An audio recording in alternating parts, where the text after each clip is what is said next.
ይገኛል። በቀሉ ቆየች ነው በቀሉ ሄዳለች በቀሉ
ሃይማኖቴ ጠንካራ ነኝ ይላል፣ ግን የመጠጥ ማስታወቂያ ያሰራ ታዩታላችሁ። በነጋቱ እናቴ ትቆጣኛለች ይላል፣ ግን በወንድ ላይ ሻፍጃለሁ ብሎ ፖስት ሲያደርግ አትቆጣም?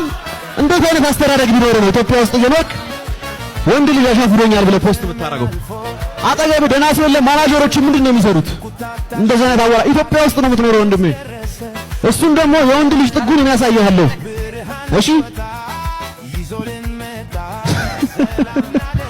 ናው ኢዝ ኳየት መልሳለን እኮ እኛም መልሳለን። እኔ ፐርፌክት አይደለሁም፣ ሃይማኖቴ ግን ፐርፌክት ነው።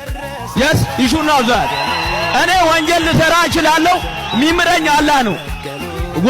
ከእኔ ከምሰራው ወንጀል በላይ ሊምረኝ የሚችለው ማን ነው? አላህ ነው። ወንጀል እሰራለሁ፣ ሰርቻለሁ የመጠጥ ማስታወቂያ፣ አላህ ግን ይምረኛል። እኔ ተጠጥቼ አላህን ከለመንኩት ይምረኛል ማለት ነው። የሚምር ጌታ ነው ያለኝ። ስለዚህ ለሱ አታስብ። ገብቶሃል አይደል? እስልምና ፍጹም ነው፣ ሰዎቹ ግን ፍጹም አይደሉም። ኢስላም is perfect, the believer is not perfect. you should know that. I don't care አንተ ስለምታወራው ነገር ማለት ይሄ ነው መልእክት።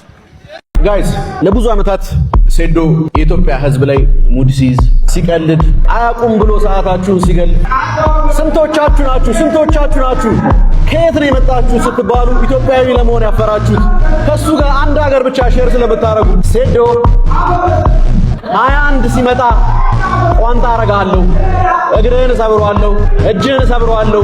መቼም አንድ አትሆንም፣ ከማርሻል አርት ዓለም ትወጣለህ። መቼም ሴዶ ከዚህ በኋላ ፋይት ሲያደርግ አታዩትም። ቲክቶክ ቪዲዮ አይሰራም። ሙሉ ለሙሉ ነው ሴዶ የሚለውን ስም ማጠፋው።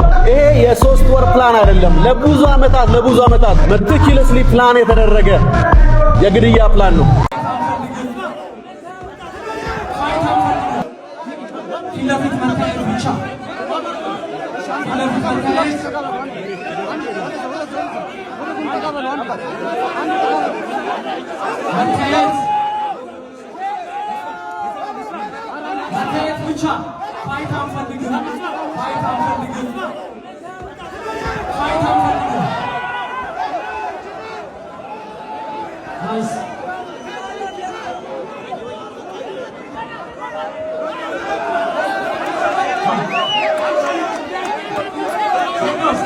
ጋይስ አሁን ጆኒ እና ሴዶ ፌስ ኦፍ እያደረጉ ነው።